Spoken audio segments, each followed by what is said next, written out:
হরে কৃষ্ণ, রাধে রাধে। সকল বৈষ্ণব ভক্তবৃন্দের শ্রীচরণে আমার কোটি কোটি কোটি কোটি প্রণাম। তো অনেকের মনে এই কোয়েশ্চেনটা সবসময় থাকে যে দীক্ষা নেওয়া কি আবশ্যক? উত্তরটা হচ্ছে অবশ্যই। কারণ শাস্ত্রে বলছে যে ব্যক্তি অদীক্ষিত সেই ব্যক্তির হাতে রন্ধন এবং জল মুদ্রাদের সমান। আবার সেই ব্যক্তি যদি কোনো শ্রাদ্ধাদি কাজকর্ম করে সেই ব্যক্তির সেই কাজকর্ম সবই বিফল এবং বৃথা।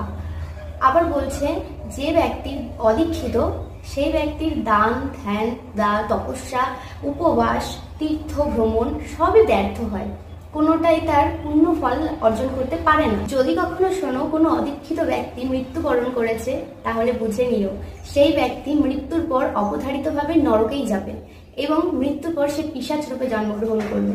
তাই সকলের উদ্দেশ্যে একটা কথাই বলবো, প্রত্যেকে গুরু ধারণ করো, গুরু ভজনা করো এবং গুরুর কাছ থেকে দীক্ষা গ্রহণ করো। কারণ গুরু তোমাকে যে দীক্ষা মন্ত্র কানে দেবে সেই দীক্ষা মন্ত্র কানে গেলে তোমার সারা শরীর শুদ্ধ হয়ে যাবে এবং তোমার চিত্ত শুদ্ধ হবে। এর ফলে তোমার মনের ময়লা আবর্জনা সব পরিষ্কার হয়ে গিয়ে তোমার চলার পথ, ভক্তির পথে যাত্রা সুগম হবে।